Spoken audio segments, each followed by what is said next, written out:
अब हामी कस्तो नेतृत्व चयन गर्न गइरहेका छौँ भन्ने बारेमा ठुलो बहस छेड्न जरुरी छ। त्यो बहस सुरुवात गरेको छ श्रम संस्कृतिले। म यहाँहरूसँग सल्लाह गर्न आएको हुँ, यहाँहरूसँग सँगसँगै कराउन आएको हौँ, सँगसँगै नाच्न आएको हौँ, सँगसँगै हामी गाउन आएको हौँ। भरे एकछिन हामी नाच्छौँ पनि। अब यो देशमा कस्तो नेतृत्व हामीलाई खाँचो छ। हामीले अहिलेसम्म चुनेका नेताहरू, हामीले चुनेका नेतृत्व मानेका नेतृत्व कस्ता थिए? हामीले गहिरो समीक्षा गर्नुपर्ने, देशलाई कस्तो खालको नेतृत्व दिनुपर्ने भन्ने बारेमा गहिरो बहस गर्नुपर्ने बेला आएको छ। आदरणीय दाजुभाइ दिदीबहिनीहरू, नेतृत्व भन्ने बित्तिकै भिजनको कुरा आउँछ, दृष्टिकोणको कुरा आउँछ। नेतृत्वलाई थाहा हुनुपर्छ कहाँ म जाने, कुन दिशाबाट जाने, बाटो के हो, गन्तव्य के हो भन्ने थाहा हुनुपर्छ।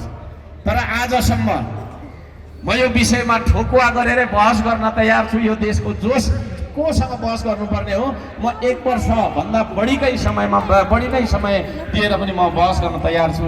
यो देशमा आजसम्म हामीले चुनेको नेतामा भिजन थिएन। कसरी यो देशको अर्थतन्त्रलाई उठाउने भन्ने बारेमा भिजन थिएन। हामीले कस्ता नेताहरूलाई चुनिरह्यौँ भन्दाखेरि विदेशी प्रभुलाई ढोक्ने, अलिकति अनुदान लिने, ऋण अलिक धेरै लिने, लिएको ऋणले पनि बाटो नबनाउने, घर बनाउने, बरु पुल नबनाउने, आफ्नो तपाईँको छैन होइन सम्पत्ति जोड्ने, यो खालको मान्छेहरूलाई हामीले नेता ठानेर नेता चुनिरह्यौँ। अहिलेसम्म यो देशमा कोही त्यस्ता मान्छे तपाईँको छैन नेता हुन लायकका मान्छे मैले चाहिँ देखिनँ। किनभने उनीहरूसँग भिजन छैन, दृष्टिकोण बिनाको मान्छे, दृष्टिकोण बिनाको नेतालाई हामीले चुनिराखेका कारणले ऊ आफैलाई पनि थाहा थिएन कहाँ जाने भन्ने, देशलाई कहाँ पुर्याउँछ, कहीँ पनि पुर्याउँदैन है। भिजन नभएको नेतालाई समयको महत्त्व हुँदैन। जेसुकै होस् उसलाई टाइम पास गर्नुपर्ने हुन्छ, रमाइलो गर्नुपर्ने हुन्छ। अनि त्यो खालको नेता खुदलाई टाइम पास गर्नुपर्ने खालको अवस्था छ भने उसले युवालाई पनि समयको महत्त्व बुझाउँदैन। आज हामी युवाहरू पनि सबै टाइम पासको खोजीमा छौँ कि छैनौँ? कसो गरेर टाइम पास रमाइलो गरी गर्ने, घुमेर पो गर्ने कि कतै के गर्ने कि केही बढ्नु छैन यो देशमा, कसैलाई पनि केही छैन। हाम्रो लक्ष्य किन छैन भन्दाखेरि भिजन भएको नेता छाने पो हुन्छ, भिजन भएको मान्छेलाई, दृष्टिकोण भएको मान्छेलाई यसो गर्नुपर्छ भन्ने तपाईँको चाहिँ प्रष्ट भिजन भएको मान्छेलाई चुने पो हुन्छ। त्यसले गर्दाखेरि हामीले चुनेका नेताहरूमा नेतृत्व थिएन, भिजन थिएन। आदरणीय दाजुभाइ दिदीबहिनीहरू, हामीले गहिरो समीक्षा गर्नुपर्छ। त्यो नेता आकाशबाट तपाईँको चाहिँ वर्षी झरेको असिना थिएन, माटोमा उम्रिएको च्याउ जस्तो थिएन। हामी तपाईँले नै चुन्यौँ, त्यस्ता मान्छेहरूलाई चुनिरह्यौँ। अझै पनि हामी कन्फ्युज छौँ जस्तो मलाई लागिरहेको छ। अब पनि हामी कस्तो मान्छेलाई चुन्ने भन्ने बारेमा चाहिँ नि हामीलाई विलम्बन र त्यो तपाईँको दोधार हामीमा छ जस्तो मलाई लाग्छ। हामी त्यस्ता मान्छेहरूलाई चुनिरह्यौँ जुन मान्छेहरूले भ्रष्टाचारमाथि भ्रष्टाचार गरिरहे, व्यथितिमाथि व्यथिति फैलाइरहे, अन्य अत्याचारमाथि अन्य अत्याचार गरिरहे। त्यही तपाईँको चाहिँ अन्य अत्याचारलाई चाहिँ तपाईँको साङ्गठिक रूपमा चाहिँ स्थापित गरेर संस्थागत गर्नतर्फ लागे, तर नेपाली जनताले न्याय पाए। ती मान्छेहरू जुन मान्छेहरूलाई हामीले नेता सम्झ्यौँ, ती दलहरू जुन दलहरूलाई हामीले हाम्रो चाहिँ मताधिकार दिएर बहुमतमा तपाईँको चाहिँ पुर्याइरह्यौँ, सधैँभरि सत्ता सुम्पिरह्यौँ, ती सत्ता हामीले सुम्पेका मान्छेहरूले हाम्रो देशको सिंहदरबारसम्म जोगाउन सकेन, सर्वोच्च अदालत जोगाउन सकेन, संसद भवन जोगाउन सकेन। यी कुराहरू किन त्यस्तो भयो त भन्दाखेरि नेतृत्वको नालायकीपनले त्यो कुरा निम्त्यो। तमाम जेनजी युवाले, तमाम तपाईँको चाहिँ जनताले भनेको कुरालाई ठिक तरिकाले सम्बोधन गरेको भए भदौको 23 गते र 24 गते आउँथ्यो यो देशमा, आउँदैन थियो। जनतालाई हेप्ने, जनतालाई चेप्ने, कुट्दै राखेको तपाईँको चाहिँ होइन पेल्दै आएको कारणले गर्दाखेरि त्यसरी नै जान सकिन्छ भन्ने किसिमको तपाईँको चाहिँ त्यो दमनकारी नीति गरेको कारणले गर्दाखेरि त्यो दुर्घटना हामीले नचाहँदै भयो। देशलाई सधैँभरि तपाईँको चाहिँ अराजकता, अशान्ति र अस्थिरतातर्फ लगिरहने मान्छेहरूलाई हामीले नेता सम्झिरह्यौँ। त्यो नेता थिएन हाम्रो लागि, वास्तविक नेता थिएनन्। ती थिए त तपाईँको छैन विदेशी इसारामा चल्ने मानिसहरू थिए, दम्बले फुलेका मानिसहरू थिए, जसले देशका जनतालाई किरा फट्याङ्ग्रा सम्झेर मार्नुपर्छ, दमन गर्नुपर्छ, जसरी पनि ठिक लगाइहालिन्छ भन्ने खालका तपाईँको निरङ्कुश सोच विचारले हाबी भएका मानिसहरू थिए। त्यस्ता मानिसहरूलाई हामीले नेतृत्व सम्झिरह्यौँ, नेता सम्झिरहेर देश सुभिरह्यो, सत्ता सुभिरह्यो, सरकार सुभिरह्यो, जसका कारणले गर्दाखेरि हाम्रो चाहिँ तपाईँको चाहिँ जीवधनको आज सुरक्षा हुन सकेको छैन यो देश है। यो देशको नेतृत्व जसलाई हामीले चुन्यौँ ती चुनेका नेताहरूलाई तपाईँको नेतृत्वलाई यो देशको सिमाना कहाँसम्म हो भन्ने थाहा छैन। थाहा छ?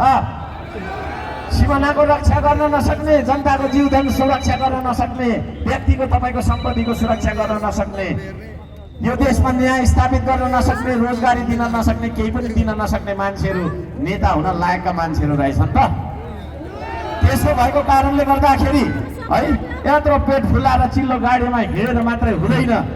म भन्न चाहन्छु जनताको दुःखलाई बुझेको मान्छे हुनुपर्छ, जनताको समस्यालाई बुझेको मान्छे हुनुपर्छ, जनताको दुःख र समस्यालाई आफ्नो दुःख र समस्या सम्झिने मान्छे हुनुपर्छ।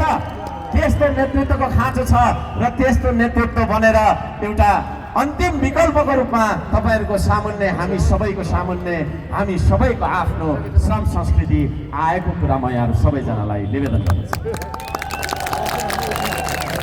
श्रम संस्कृतिसँग छ भिजन है। We have the vision. हामी यो देशलाई कसरी परिवर्तन गर्न सक्छौँ भन्ने जरादेखिको उपाय हामीसँग छ। हामी त्यतिकै हावामा तपाईँको चाहिँ 3 घण्टा भाषण ठोकेर आफूलाई नेता सम्झँदैनौँ है। जनताको गरिब बस्ती बस्तीमा हामी पुगेका छौँ, जनताको दुःखमा हामी तपाईँको चाहिँ रोएका छौँ, जनताको तपाईँको हरेक समस्यालाई हामीले बुझेका छौँ। त्यो खालको एउटा चाहिँ एउटा अभियान भनौँ, एउटा संस्कृति भनौँ।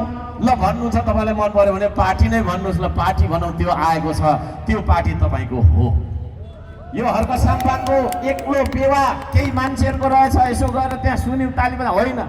अब आज यहाँ तपाईँ जे जति उपस्थित हुनुहुन्छ र मिडिया मार्फत जे जतिले हामीलाई सुनिराख्नु भएको, बुझिराख्नु भएको छ, यो सम्पूर्ण नेपालीको संस्कृति हो, साझा संस्कृति हो, श्रम संस्कृति। श्रम संस्कृति जिन्दाबाद।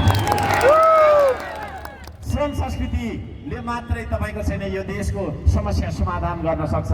यसको बारेमा म 1 वर्षसम्म बहस गर्न तयार छु, जोसँग कोसँग गर्नुपर्ने, कहाँ गर्नुपर्ने। तर यो कार्यक्रम मार्फत मैले छोटो मात्रै म जानकारी दिन चाहन्छु, छोटो मात्रै म दिन चाहन्छु जानकारी। वास्तवमा यो श्रम संस्कृति के हो? श्रम संस्कृति भन्दा मान्छेलाई विकासको केन्द्रबिन्दु मान्ने अवधारणा हो श्रम संस्कृति। मान्छे मारेर विकास हुँदैन भन्ने सोचाइ हो श्रम संस्कृति है। विकासको केन्द्रबिन्दु मान्छे हो।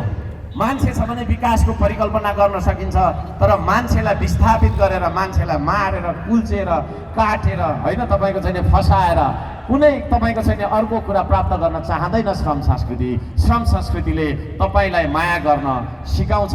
श्रम संस्कृतिले तपाईँले देशलाई माया गर्नुपर्छ भन्छ। श्रम संस्कृतिले देशले तपाईँलाई माया गर्नुपर्छ, सरकारले तपाईँलाई माया गर्नुपर्छ भन्छ। मान्छेलाई केन्द्रबिन्दुमा राखेर बाटो बनाउनु भन्दा एउटा बिग्रेको मान्छेलाई सही मार्गमा देखाउनु ठुलो विकास सम्झने अवधारणा हो श्रम संस्कृति। बाटो चाहिँ ठुलो बनायो, मान्छे चाहिँ सबै स्वार्थी र तपाईँको छैन होइन एकदम नराम्रो खराब प्रवृत्तिका भयो भने त्यो ठुलो बाटोको कुनै अर्थ हुँदैन। आदरणीय दाजुभाइ दिदीबहिनी, मान्छेलाई परिवर्तन गर्ने संस्कृति हो यो। एउटा अल्छी मान्छेलाई पौरखी बनाउने, डुलेर लखर लखर हिँड्ने मान्छेलाई श्रमसँग जोड्ने संस्कृति हो श्रम संस्कृति। आज तमाम जेनजीले भ्रष्टाचार विरुद्धमा अभियान छेडेको छ, आन्दोलन गरेको छ। ज्यानै कतिले फाल्नुभयो, कतिले तपाईँको चाहिँ अझै पनि अङ्गभङ्ग गरेर तपाईँको घाइते अवस्थामा अस्पतालमा कठिन दिनहरू बिताइराख्नु भएको छ। जेनजीको एउटा म्यान्डेट के थियो, जेनजीको चाहना के थियो भने यो देशमा भ्रष्टाचार नहोस् भन्ने। तर म यहाँहरू सबैजनालाई भन्न चाहन्छु, सधैँभरि मैले राख्दै गरेको तर्क अलिकति यहाँ दोहोरिन्छ। जब मान्छे काम गरेर खान चाहँदैन, गफ गरेर खाने भन्छ। गफ गरेर खाने मान्छे ठग हो, उसले ठग्न थाल्छ। ठग्ने मान्छेले कर्मचारी बनेर जागिर खायो भने पनि उसले घुस खान्छ, भ्रष्टाचार गर्छ होइन। नेता बनेर चुनिएर गयो, सांसद भयो, मन्त्री भयो भने उसले त देशै बेचेर खाइदिन्छ। त्यसो भएको कारणले गर्दाखेरि गफ गरेर होइन, काम गरेर खानुपर्छ। भन्ने संस्कृति हो श्रम संस्कृति। काम कुनै सानो हुँदैन है, काम कुनै पनि सानो हुँदैन है। सरसफाइ कर्मीले गर्ने काम पनि प्रधानमन्त्रीले गर्ने काम जतिकै महत्त्वपूर्ण हो भन्छ श्रम संस्कृतिले। म यहाँहरू सबैजनालाई मैले भनिराखेको कुरा यहाँ दोहोऱ्याउन चाहन्छु होइन। यो देशमा श्रम र श्रमिकलाई हेर्ने दृष्टिकोण अत्यन्तै अपमानजनक छ। त्यसो भएको कारणले गर्दाखेरि काम गर्ने मान्छे सानो, काम गर्ने मान्छे महिला फोहोर, किसान फोहोर, मजदुर फोहोर भन्ने खालको समाज अझै बदलिएको छैन। कामीले कमाइदिएको थालमा भात खाने तर त्यही कामीलाई घरभित्र नआइजाए भन्ने समाज अझै किसानले पकाइदिएको उब्जाइदिएको अन्न दिन रात खान्छ तर किसानलाई नै हेला गर्छ कि गर्दैन अझैसम्म हो।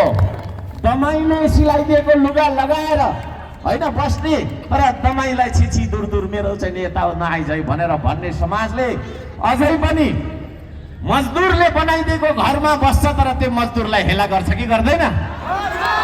त्यस्तो भएको कारणले गर्दाखेरि कामलाई हेर्ने दृष्टिकोण श्रम नै हो त्यो शक्ति जसले सम्पदालाई सम्पत्तिमा रूपान्तरण गर्छ। हामीसँग हिमाल छ, पहाड छ,